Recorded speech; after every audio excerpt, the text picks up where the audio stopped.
Alrighty, Legend for Life here, bringing you guys a brand new video. So, yes, I'm bringing back the anime, Yu-Gi-Oh! Anime episode discussions. I know you guys really liked that whenever I did it for Arc V, and then I just stopped because I did not have the time. Heck, VRAINS, the first episode of VRAINS was the first anime that I've watched in months. I have not had the time to watch anime hardly at all lately.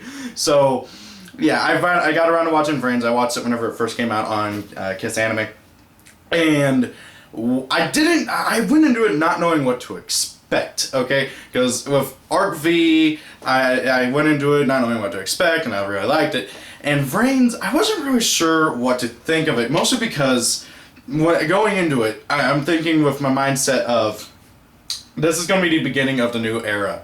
This is going to be the beginning of Link mechanics. Granted, though, the things came out like, what, a month ago for Japan.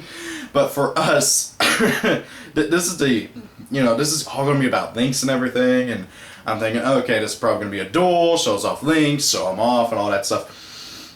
So first, before we get actually into the in-depth analysis, spoilers below. I mean, I know it's been a few days since it came out. Actually, almost a week. I know. I'm sorry. Finals. It just had to come out at the same time as finals. Okay. Yeah. Okay. Spoilers. If you haven't seen it, go watch it. You can find it literally on any anime site at this point. So, without further ado, VRAINS was incredibly intriguing to me. At least the first episode, okay? The animation looks really nice. I can see why they had to delay it. They wanted that animation to look nice and fluid, and God did it work, because the animation was beautiful for this first episode. Not only that, but also the music. I absolutely love the music. The intro was really good.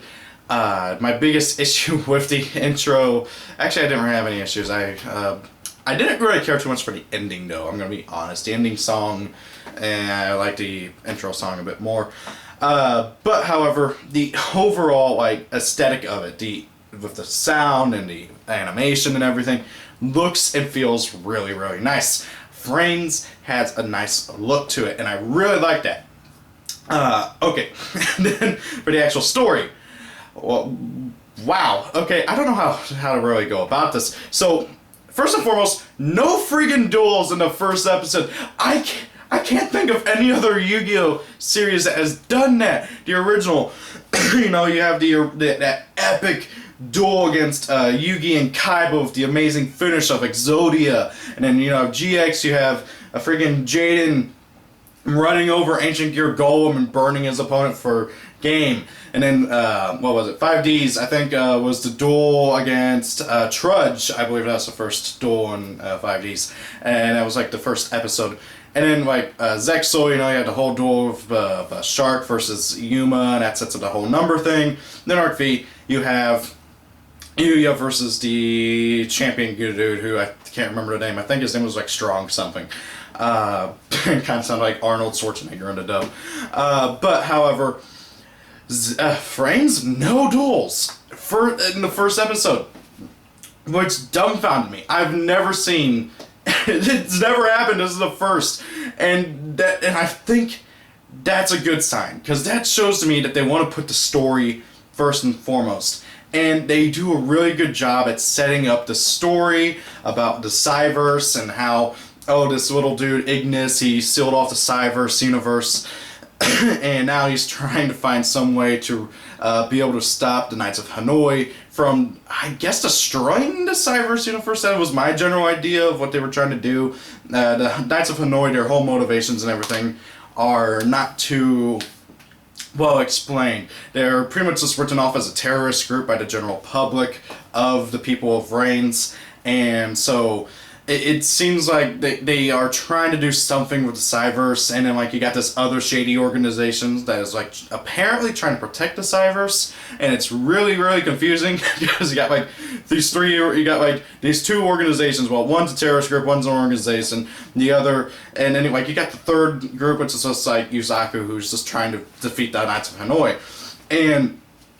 Yusaku himself, by the way, I really like this protagonist. He has a likable personality to him. He's very reminiscent of a player who's been playing Yu-Gi-Oh for way too long and he's bored to death of the game. He is uninterested. He finds no fun in the game anymore, and he just is. He's like a tired old man, really. He's tired of it, and yet he keeps playing because he knows he has to stop the Knights of Hanoi. And also, it's hinted that he's lost his memory or something. He has amnesia or something. Something happened, and his brother went missing, and he's got no memory of something.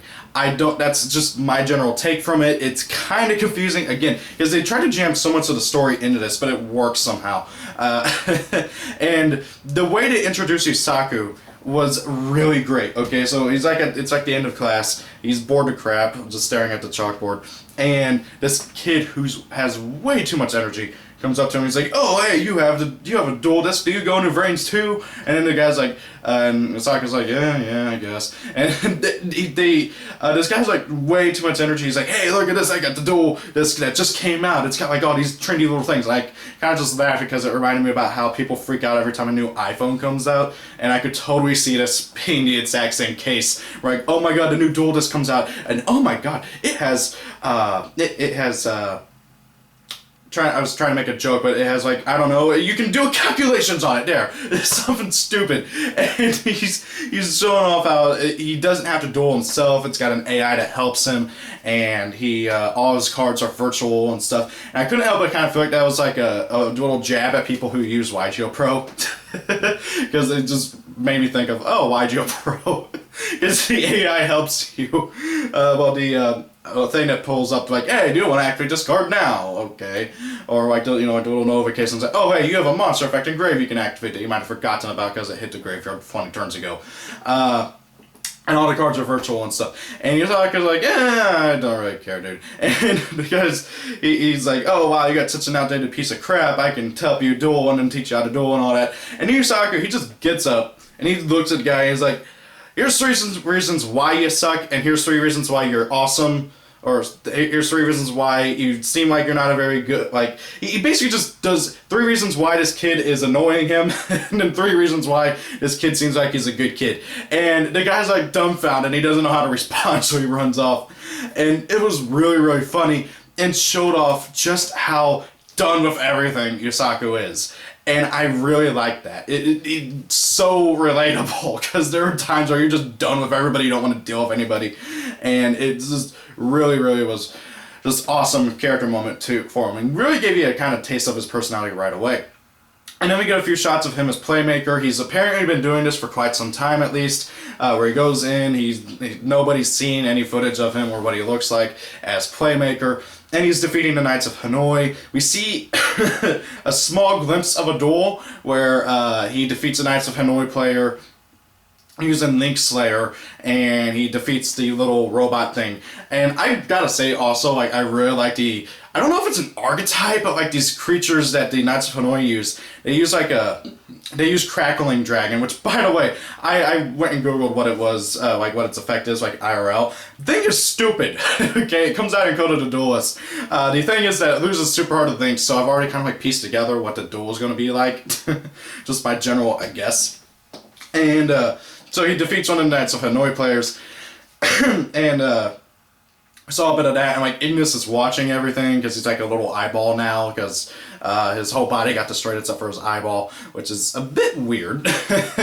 And so like Yusaku, he's like sitting out like by a hot dog stand, and he works with this guy. I forgot his name. This hot dog dude who I guess is a friend of his or something.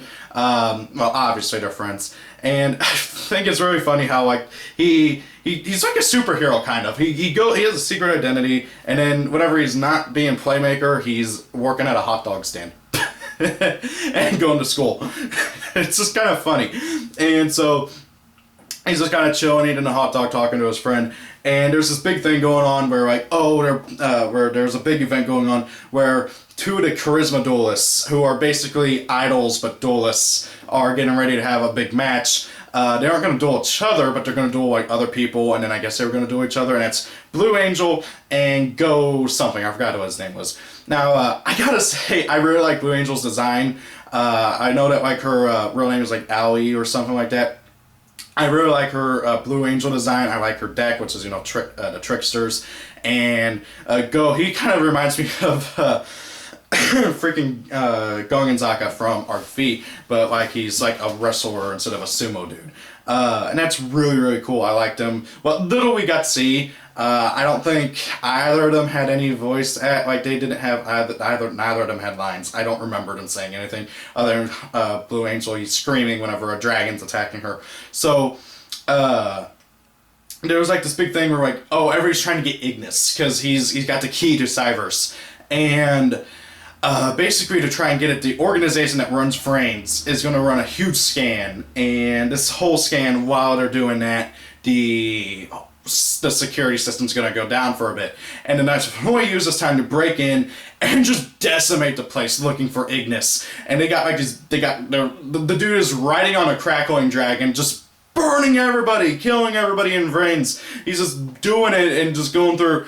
Yusaku jumps in, he manages to trick Ignis to going into his dual disc and saves him. Although he's using, you know, he uses him as a bargaining chip. And that is really, really cool. Because, again, it shows that Yusaku, he just wants to get the things done. He wants to stop the Knights of Hanoi. He doesn't care about Ignis. He doesn't care about Ignis's, he thinks Ignis doesn't have a, what's the word I'm looking for? A sentience. Although I think it's pretty obvious he does. And I feel like that's going to be a big thing throughout the story of this anime, and that Yusaku's going to come to learn that, oh, hey, Ignis really is sentient, and he's going to come to care for the dude. That's my guess, generally speaking. I mean, you can predict a lot of stuff. So, he basically, he challenges the dude who's riding the crackling dragon everywhere to a duel, and Ignis is like, you're not gonna win, dude. You're not gonna win. You have 0 chances of winning. And Yusaku's like, shut up, I can do this. I've beaten plenty of them. And Ignis is like, no, you have a 0 probability of winning. And so then Ignis does this like thing where he causes this data wind to show up, and he like causes them to have a ride on a surfboard and stuff. And that's basically the end of the episode. Okay. Basically, and this data wind, apparently it was like this legendary thing that everybody talks about that was in the past, and then it stopped, so then nobody could do it. And while you're riding on the data wind, you don't do normal duels. You do something called speed duels, which is what they do in Duel Links. Okay, so speed duels, for those who don't know, you have 3 monster zones, 3 spell trap card zones. You have your field spell zone, and you have a 5-card extra deck and a 20 to 30 card main deck. And you start off with 4 cards, and it's basically, the idea is to have a quick duel that can be done in 3 to 4 minutes. Generally speaking, okay? I mean, even speed duels can drag on for too long, like in Duel Links, depending on how people duel. So, considering how that's going to be the gimmick, I don't know how I'm going to feel about this, because that's the idea, that's the gimmick, speed duels, okay? And I guarantee you, the first thing they're going to add into Duel Links after fusions for like extra deck is going to be Link Monsters, guarantee you. And heck, if you look at Link Monsters, their arrows match up perfectly for speed duels, because they would be able to point to all 3 zones. My general guess, at least. I don't know like where the extra monster zones would go in speed duels. So I don't know how to feel about the idea of speed duels and what they're going to be doing with those, but it is intriguing nonetheless. So that's basically the episode. They end it right as soon as the duel is about to start, and it looks like the duel is going to go exactly how I predicted for the next episode. So, Vrains, I almost called it Arc V. Vrains overall was really good. I liked the start. It was beautifully animated, loved the music. Like, seriously, I want the soundtrack as ASAP. I really like Yusaku as a character. He's really the only character we got a bunch of, like, personality-wise and got to really know. We didn't really see much of Revolver. He did show up every now and then, Revolver being a big bad for this first arc, at least. And then we got to see a little bit of the mysterious organization dude. But that was really about it. And what it left me wanting is more, and that's really what a first episode should do, is want you more, want you to come back, and, you know, watch more of the episodes, watch more of the series, you know, keep up with it. And I will be, and I'm going to try and, you know, do videos that cover each episode as much as I can before there's time to even watch the anime again. So, overall, like, VRAINS, if I had to rate it out of 10 stars, I'd give it like an 8. I feel like it could have been a bit better. I feel like they put too much story into one episode. But however, the story that we did get, very intriguing, very interesting. I really want to see more. I can't wait for more. And VRAINS looks to be a really good series, okay? And if nothing else, if nothing else for length format, I really can't wait for the actual anime, because VRAINS looks really interesting. The first episode was great. I can't wait to see what else they're going to do with it. I have no idea what to expect, other than a few things that I predicted, but I don't know. So I really can't wait. What did you guys think about VRAINS? Did you like the first episode? Did you not like it? Do you think the first bit duel is as predictable as I think it is? Because my general idea of what's going to happen is the Knights of Hanoi dude is going to summon Crackling Dragon. Yusaku's not going to have any way to beat it because of that thing's stupid effect. And then he's going to be able to make a Link monster. And I'm guessing that's going to be like the introduction of Link monsters, because from what we've seen so far, I don't think Links exist yet in the, like, anime world. I don't think it exists yet, and then, like, Ignis is going to, like, give Yusaku the power to use Links, and then everybody else is going to get Links too, because the organization is going to make them for everybody. And that's my guess. But anyways, guys, thank you all for watching. Hope you guys enjoyed the video. Have a great day. I hope you guys like the new setup. This is my room and my new house. I haven't recorded any videos in here, except for on my computer. On a side note, I recently bought this. The first full season of Arc V. 49 episodes for 25 bucks. Heck yeah. I just wish it was Blu-ray, not DVD. And I'm scared to death it's just dub. Okay? Don't get me wrong. From what I saw of the dub, it was okay, but I'm not a big fan of the censorship and the names for some characters, like freaking Yuri into Zuzu and freaking Shun to Shay. Granted, that's not really that terrible of a name, but still, some of the names. I haven't watched this yet. I might do a review of the dub once I finish watching Arc V in actuality, because I still haven't watched like the last 5 episodes. I'll do a full review of Arc V, and then hey, maybe I'll do reviews of the other series as well. But anyways, guys, thank you all for watching. Hope you guys enjoyed this video. Have a great day. If it's your birthday, happy birthday. See you all later. Peace out and goodbye.